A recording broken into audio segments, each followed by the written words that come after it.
Morning, everyone. Happy day one of the next disaster. And welcome to the News Agenda with me, Fleet Street Fox. And today I'm joined by the Mirror's Deputy Political Editor, Ben Glaze. Good morning, Ben. Morning, hello. And morning, Mike, who's commenting already. Now, this is a People's Pay-Per-View, so get into the comments like Lauren is here.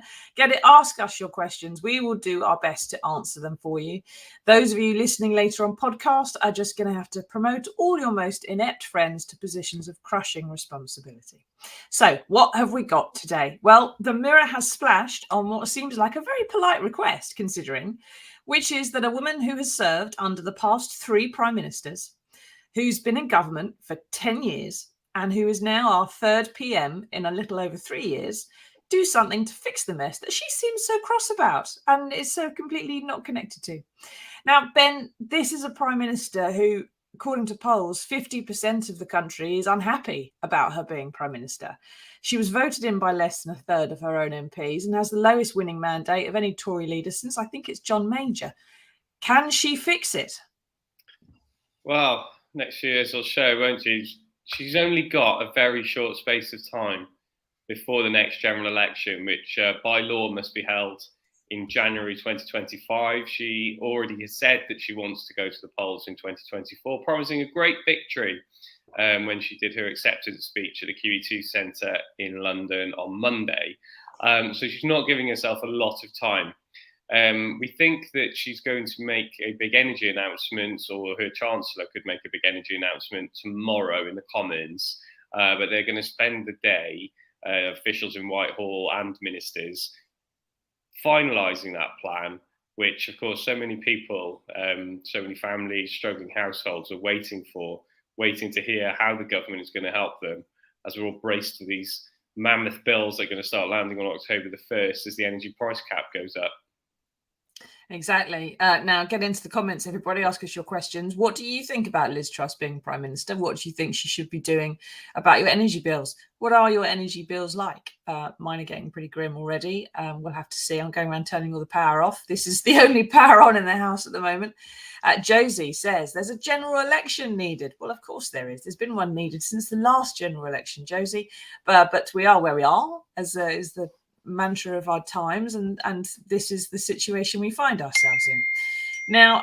On pages 2 and 3 of the Mirror today, the subs had some fun with his headlines, and having campaigned on giving no handouts to anybody to fix the energy crisis, there's now heavy briefing going on that someone's getting £100 billion of handouts, but it's not us, Ben. The briefing says it's energy companies.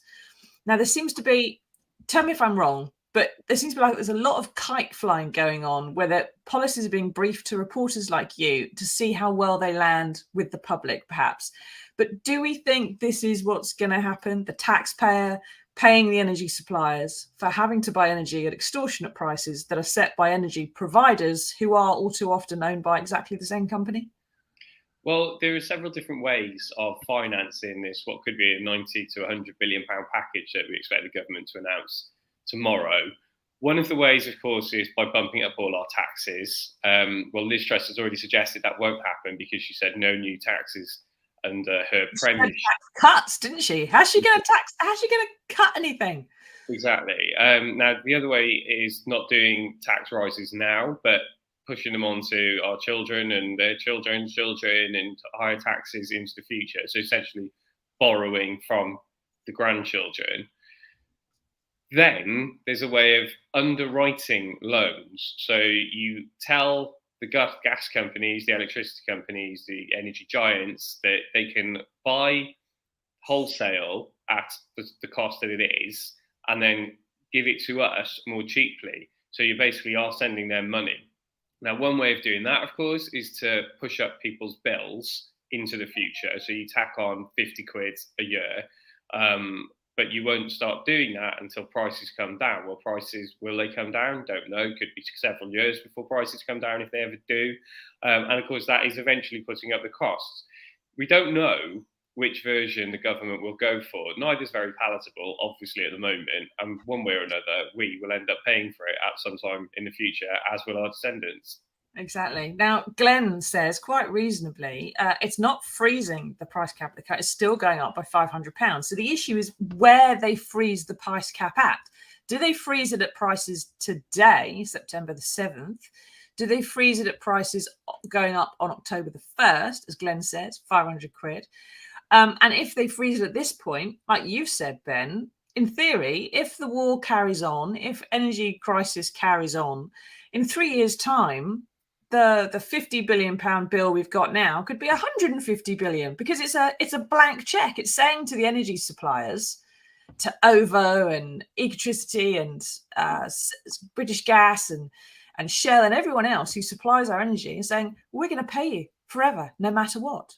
Yeah, so just to talk some specifics, the current energy price cap is £1,971 a year.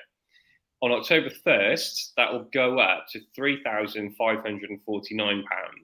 It was obviously a huge increase, which a lot of families won't be able to afford. Simply, I mean, that trips off the tongue, won't be able to afford. That is a matter of fact, though, that lots of families simply won't be able to pay, which is quite dramatic when you actually break it down and think about it like that.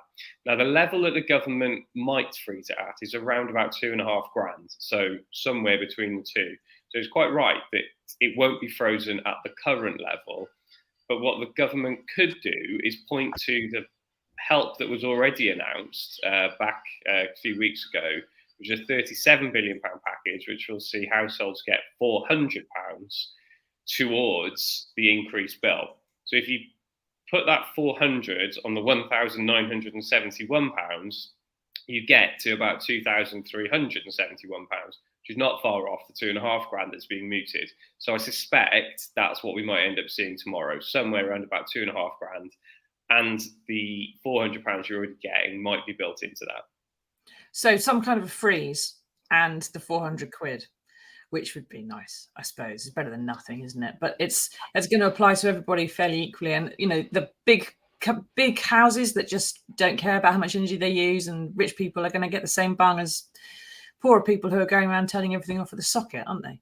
And well, Josie, the problem with that is, of course, if you don't means test it, it will apply to second homeowners. It will apply literally to the billionaire, the rich man in his castle or poor man at his gate. It will apply to everyone.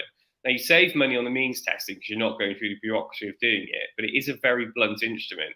And of course, because poorer households spend more of their disposable income on things like this, it affects them more anyway. So the rich, wealthy households who might be able to afford it and will get it, they're going to be, forgive a pun, insulated as much as anyone else, if not more so, from price increases. And the other thing about, if you do provide a rescue package, which we all want, is if you do that, it's also a disincentive then to actually try and save energy. And you mentioned going around switching the lights off. I mean, I've actually got quite strong opinions on that. That if we all switch the lights off to start with in rooms that we weren't in, well, maybe we wouldn't have quite a bad problem as we did. And that's before you get in. That's the economic argument. Before you get into the saving the environment argument. My father used to do this. Like, I always switch the light off in the hall when we were all sitting in the living room. As a 10-year-old, used to do my head in.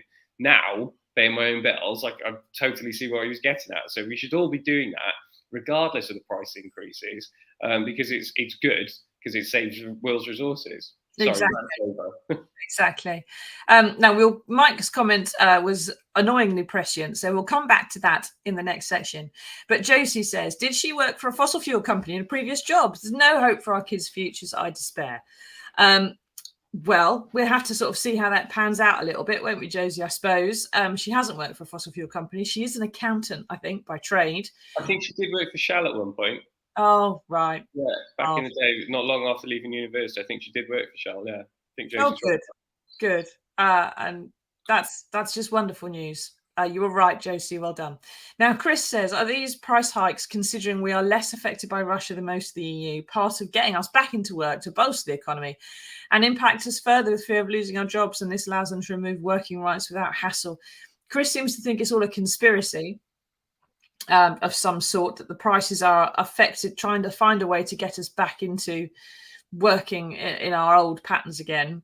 I don't think so, because it takes quite a lot of energy to get to work. And I have to spend a lot of energy just getting into this room sometimes.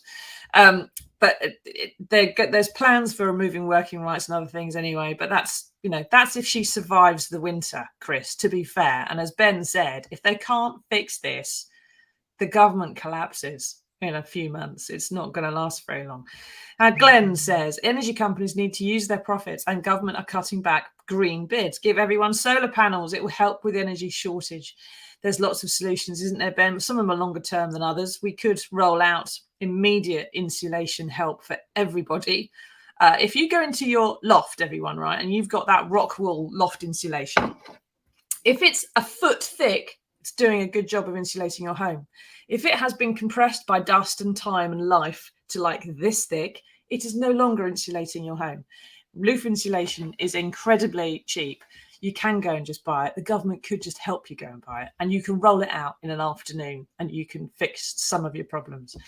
That kind of thing is simple, Ben. Are they going to suggest anything like that? And are they going to cap things for businesses as well? Because we've got maybe 100,000 businesses going to the wall next month. One of the suggestions is there might be a cap for businesses, which could obviously be at a higher rate than household cap. But yeah, I mean, the small businesses that are facing astronomical increases of something like 400 to 500%. Some, shops, pubs, cafes.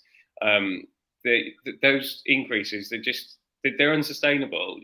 Businesses won't be able to operate. They will close, and if they close, more people become made unemployed and unable to afford their bills. The circular argument of it. It's desperate. So yeah, I do think there will be something for help for businesses.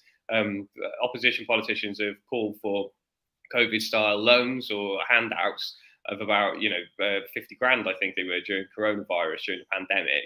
And that was at least as dramatic when they were shut, because if they were shut, they weren't actually using the bills. Right, they weren't making any money, but they also have to have the heating on, or cooking your bacon and eggs down the local greasy spoon, that sort of thing. So there will, I'm sure, be help for businesses. You mentioned as well about the fitting of the solar panels. One thing that has baffled me for years is why on earth we are still building houses that don't have solar panels on the roof, that don't recycle rainwater, that don't have the insulation that we're supposed to be retrofitting now. Yeah. Every new house should have solar panel. Okay, it would push up the cost of building a house, but comparatively to the actual cost of the house, it won't be that much. The government could pass a law very quickly that says every new house must have solar panels on the roof. Simple as. You could do that now. You could, and it would bring down the prices massively for everybody, including if you're retrofitting. And of course, if you're a house builder and you're ordering 40,000 solar panels, the price you pay is really nowhere near the price you'd pay to fit it on one single property. So it would be amazing and create jobs. I quite agree with you. Now, this morning, Therese Coffey, our new Deputy Prime Minister, was on the radio and was saying that Liz Truss had lots of integrity. She had so much integrity, Liz Truss, that she still thinks Boris Johnson did nothing wrong. So we'll have to see how that pans out for her in the long run. But moving on to Mike's question. And the first order of business for Liz Truss. Now, Mike says, with Therese Coffey, Suella Braverman, Brandon Lewis, James Cleverly, and Jacob Rees-Mogg all in top jobs and Johnny Mercer kicked out, have the ERG, the European Research Group, that right wing of the Tory party, have they taken over the cabinet? Ben, have we seen a bloodless coup by the worst wing of the worst worst party that's been in government for the last decade? To my knowledge, only two of that five Mike mentioned were actually in the ERG, which is Jacob Rees-Mogg and Suella. So no, it's not an ERG takeover. Almost everyone in the Conservative Party now is in the Parliamentary Party is a Brexiteer anyway. You know, Brexit's done. You can argue about how well it's working and the Northern Ireland Protocol and delays at passport control. Brexit's happened. There isn't that divide anymore in the Conservative Party. I think what has happened is it's again a cabinet of loyalists. You know, she's purged the Sunak supporters such as Dominic Raab and Grant Shapps, brought in the people who switched to her either supported her from the start or switched quite early in the campaign, the leadership contest. So just like Boris Johnson did, she has surrounded herself with people she knows aren't going to try and stitch her up or stab her in the back. The problem with that is, have you got someone who can pull you up and tell you you're going down the wrong path? Or have you got a cabinet of yes men and women who just tell you what you want to hear? Exactly. Abraham Lincoln had a cabinet of rivals, which he thought was a more productive way of doing things. And Alistair Campbell, who obviously wasn't in the cabinet, but was director of communications. He cast himself in the role as someone who could say something I can't say at this time in the morning, Prime Minister, but something along the lines of "You've got this wrong, Prime Minister." Well, has Liz Truss got those people around her who can say that to her? Looking at the cabinet, it doesn't appear she does so far. No. Well, her first order of business was appointing this new cabinet. The aforementioned Therese Coffey is Deputy Prime Minister and, as a morbidly obese cigar smoker, was a clear shoo-in for Health Secretary. There's also plenty of Boris Johnson's worst ideas have been turfed out. Bye-bye, Dominic Raab. Bye-bye. But some did get promoted. But we do have, it's got to be said, I'm coming to Alan's question next. But Ben, we've got no white males in the four great offices of state for the first time in history. And if Labour was in government right now, they couldn't do that, could they? No, I mean, we were talking about this in the office last night. It's the first time in history, no white man in at least one of the four great offices of state, which is Prime Minister, Chancellor, Home Affairs, and the Foreign Office. Now, for all the criticisms that are rightly levelled at the Conservatives on certain issues, you cannot, on this, fault them on the meritocracy of getting ethnic minorities into very high-profile jobs. And that will encourage more, or it should encourage, theoretically, more ethnic minorities to vote Tory if they see a brown face, a black face on the TV, at the dispatch box, making decisions that affect us all, talking about policy. And they are there, they're there, not because of the colour of their skin, but because of, as Liz Truss sees it, the merit. They are there on merit. And no, Labour has a woeful record on, the Tories have provided us with the only three women who've ever been Prime Minister. It's awful that Labour can't say that. And every time Labour tries to attack the Tories on diversity, it will fall flat until they have a woman Prime Minister. Yeah, and so I think they've only got one person of colour on the front bench as well at the moment. So it's in one of those four great options there. Yeah, and it's pretty stinky on Labour's part not to do a bit more about that. Although it's also, I think, patronising to assume that someone is going to vote for you just because they share your skin colour. I think people of colour have more wit than that, to be honest. But Alan says, how is the sacking of Johnny Mercer going to affect the veterans community, especially the nuclear veterans campaign, of which he was a great supporter and advocate? Our viewers of the show know that that's something that I report on a lot and that we've covered that a lot. Johnny Mercer has been doing a lot of work in the last few weeks behind the scenes to get some kind of justice for nuclear veterans before the new Prime Minister came in. But he did not go quietly, it should be said, into that good night on the back benches last night when he was fired as Veterans Affairs Minister, he posted this long personal statement in which he declared himself fairly appalled at the general state of things and urged all those in high office who trade on their time, he said, in the armed forces to extract digit from rectum and actually show that they care about the veterans community. But that's in itself pretty extraordinary, Ben. But his wife Felicity went one step further on Twitter and posted a picture, look at that, likening Liz Truss to Beaker from the Muppets and calling her an imbecile. He asked her, why would you do this? Who's going to be better at this role than me? Which of your mates gets my job? And Liz said, I can't answer that, Johnny. Ben, this is the first time I can remember a political spouse being this outspoken since Christine Hamilton and her cardigans. But it's the second time Mercer's been sacked this year, so he's probably quite annoyed. Is he, with Boris, going to be perhaps a very loud noisemaker on the backbenches if he wants to be? Is this a sign that she's already causing massive divisions and the wheels are falling off her government? Yeah, sacking. So Johnny Mercer's a bit of a loose cannon, right? To use the military vernacular. He's a former army captain. He's very outspoken. He represents Plymouth Moorview, and yeah, he is very vocal for supporting his old comrades in the armed forces, which is fair enough.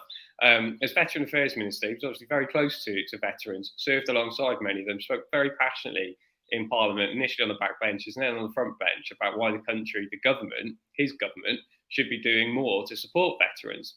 He resigned a while back from Boris Johnson's government over the Northern Ireland prosecutions arising from the Troubles. And then he went back as Veteran Affairs Minister just after everyone else resigned. Boris Johnson asked him to come back. So for 2 months, he's been back as Veteran Affairs Minister. Now Liz Truss has sacked him, and obviously he's gone off on one in that resignation letter, which totally understandably he's upset, and yeah, he thinks he can do the best job. I mean, I think even Johnny Mercer would admit he does have something of an ego, but that doesn't mean he's wrong about this. And you know, I actually quite like him, and I respect his outspoken views. I think he actually said something quite disparaging about me on Twitter once, which I don't hold against him. We have a row on Twitter once as well. We now text each other. It's fine. But his wife Felicity is an absolute gift to journalists. Like this is the most high-profile intervention she's done on Twitter. But for months and months, she's been very amusing on social media, commentating on the state of the party and various other things. I don't know if you remember back during the Six Nations, Johnny Mercer had been out, watched the rugby, and then his football team, which I think is Plymouth that he supports, they played an FA Cup match, and Johnny had a few drinks, it's fair to say, and then fell asleep on the sofa back in his constituency home. And then the phone went, and it was the Prime Minister who wanted to talk to him. And apparently he spoke to the Prime Minister and woke up the next morning, had no idea what they talked about. And how do we know all this? Because Felicity posted it all on Twitter with a picture. Thanks, Flick. Well done.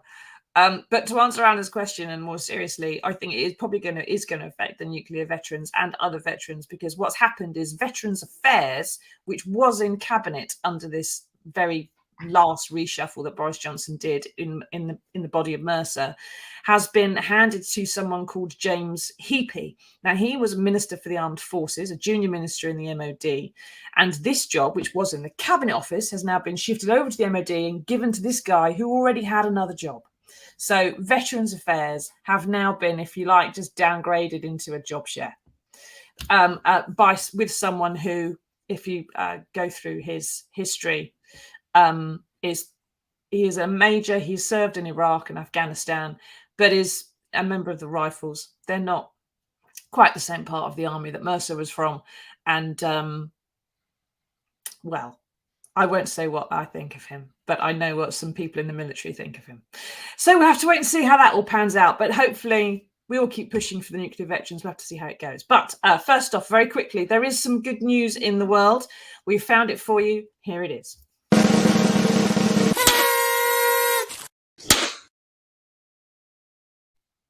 So Blackpool Tower it was feared that some of the illuminations were not going to be working this year because of the energy crisis. Cardiff's fireworks display got cancelled. The festive lights switch on in Guildford, Surrey, has been cancelled because of the cost of electricity these days. But Blackpool, 20 years ago, switched to eco-friendly bulbs and renewable energy and cut its costs by 75% over 20 years. And so Blackpool is going ahead. Now, Ben, is this proof that some of us will survive the oncoming apocalypse and it's those who can do ballroom dancing? I'm very excited by this. I went to Blackpool a couple of years ago and weirdly actually managed to miss the illuminations by I think about 6 days. I'm going a bit too early, but hey ho. But no, I'd love to go back and see the lights. And good on Blackpool 20 years ago for seeing which way the wind was blowing. And I suspect what they've done is not the eco-friendly bulbs. I suspect they're the ones that actually cost far more to buy than your bog standard incandescent bulbs, but they use far less energy. So as long as you can outlay a bit, you can do this in your house as well. If you can afford the extra bulb, the more expensive bulbs, then it cuts massively your energy usage, which is obviously good for the environment and good for costs now.